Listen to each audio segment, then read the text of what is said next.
All right, y'all. Let's see how this goes. So, I figured that the easiest way to explain my perception of what's going on right now when it comes to Armageddon / the Ascension. All right? Now, the first time I ever heard anything about the term Ascension was from this novel series that my mom and my aunt, I believe, started reading it first, and then I started reading it because we're big readers in my family, and we especially love paranormal romances, right? So if you, I'm not going to get into all the other authors right now, but there's this one series, it's called Immortals After Dark, right? It's got vampires and werewolves and demons and all that, and Valkyries, and it's pretty cool if you're into those kinds of stories. But the backstory on all the romances, all right? These books are all intertwined. It's a series of like 20-something books, and all the stories intertwine. So any area where characters from other books, they intertwine into each other's stories all the time and interact. So there's like major scenes where there's whole bunches of them together, and that scene is described in each different character's books. Now, most of the books are based on one main female character, is always how it starts out, and their quote-unquote mate, right? Oh, beyond twin flame soulmate shit, right? This is their mate, one and only. The mating thing seems to be mainly driven by the male characters, okay? The female characters are always the runners. All the male characters are the chasers. Female characters are runners because they're all like badass warrior Valkyries and things of that nature, sorceresses and witches and stuff. They don't want to be owned by fucking werewolves and demons and stuff at first, right? So it's always the dynamic of them, the battle between the two running from each other, divine feminine running from their masculine, right? I didn't see it like that when I was reading them, man. This is like 10, 15 years of reading these novels as they were coming out. Now, it's not until you get later and later into the series that you realize that the oldest character in the book, she's about 5,000-year-old Valkyrie named Nyx, and they call her foot-knucking Nyx because she's completely insane, and it's because she can see all the timelines, how they intertwine. She knows who's supposed to be mated with who, and she pretty much, people go to her to advice, and then she knocks them in the directions that she wants them to go that will affect everybody. She does trippy things in the series, like there's some points where she'll like hop into like an FBI agent's car and start talking to the microphone because she knows someone's gonna hear it, and da-da-da-da-da, just craziness. So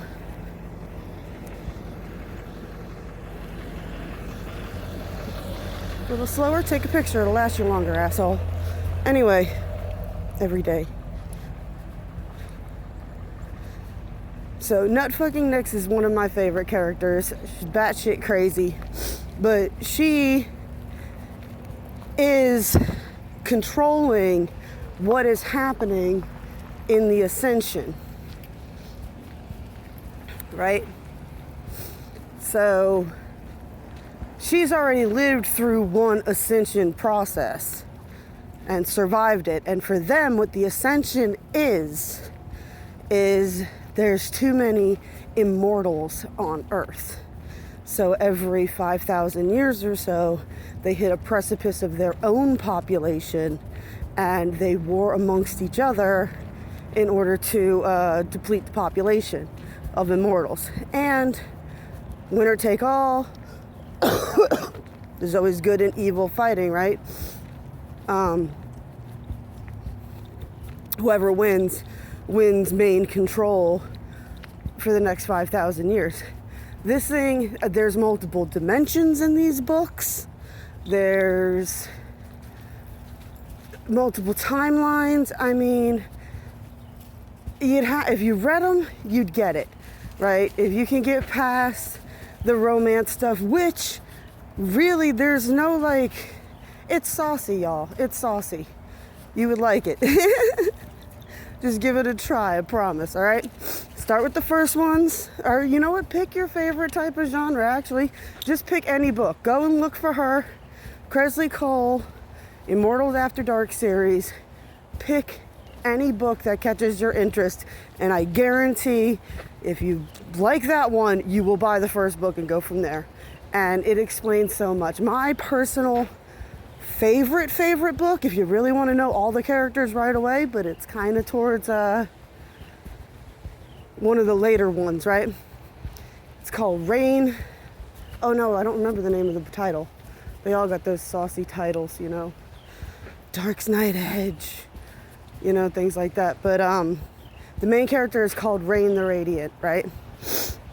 And now she's a Valkyrie, but she's she glows, right? She glows, and she's like, she does like electrical stuff. And she is the last of her kind being the Valkyries, right? And what Valkyries are in the book are when a woman dies on the battlefield, she's struck by lightning, taken to an area like Valhalla, where she gives birth to an immortal child that has the mortal mother, Freya, and I guess Fjörn as their parents. And I'm pretty sure Odin has so all right, so her mate ends up being a berserker, right? Now they're not mates like the rest of the books, like the werewolves and stuff and the vampires are. She's actually she chose the date dude, right? And then he starts out as a berserker when they first meet, and she's ridiculously young, like 15, when she escapes to Earth and ends up with this berserker, and he keeps her in like one of his chateaus because he's a big bad general. And the berserker's deal is they win something like 500 battles carrying the 3 crows of Odin symbol on them. They will become immortal themselves. So several years go by, he goes back, she's grown up, she's hot or whatever. No, she escapes again. And she's like 21, she's losing her shit, she's settling into immortality. And it makes the females go berserk, right? So she goes running after him because she's been in love with him the whole time. And yeah, well, they end up doing it, and Odin punishes him by pretty much getting him killed in battle. And then, so he doesn't get his immortality, he dies before he gets it. And he keeps being reincarnated, and every time he's reincarnated, he finds her, stumbles upon her somehow. They end up falling in love each time. As soon as they do it, he dies. Every time. Right? And you don't know this. You know, I'm not going to ruin that part for you. But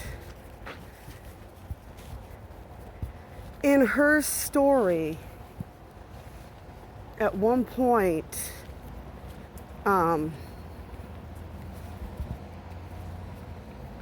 she's captured by the humans that are trying to wipe out immortals, right? And they do this thing called a visection on the immortals, because they don't think that they matter. And it's where they like bust them open, their chest and stuff like that, and mess around with their organs and shit while they're awake and alive. And they do that to her in one scene, and like she like shakes the whole building, and electric shoots out and shit like that, and the power glitches on and off. And then when it's all said and done, she doesn't glow anymore. And it all ends up being one of the berserker incarnation's fault, and all this other thing. So My favorite scene, though, in that book altogether is another berserker helps her out because what happens is they wire the immortal shut, but then they have to rip those wires out at some point.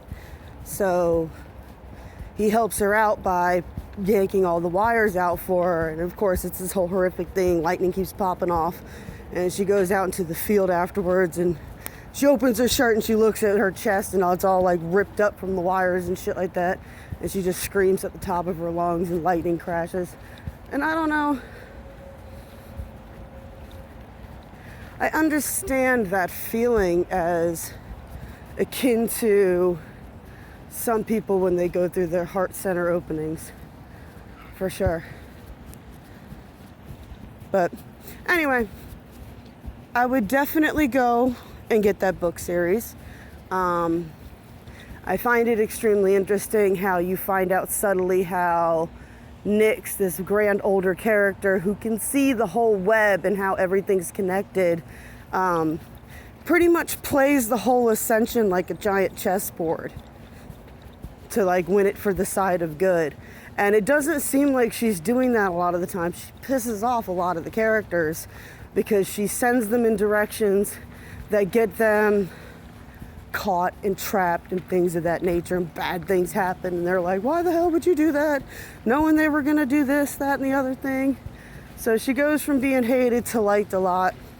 And yeah, I would definitely give them a look up, and that would really, I think, explain a lot of the twin flame, soulmates, Ascension, Armageddon. All that is really explained in a very entertaining way within these stories. Now, anybody who follows the conspiracy theories of The Simpsons and stuff like that, I'm telling you, the chick was onto something, and she buried it pretty cool within those stories.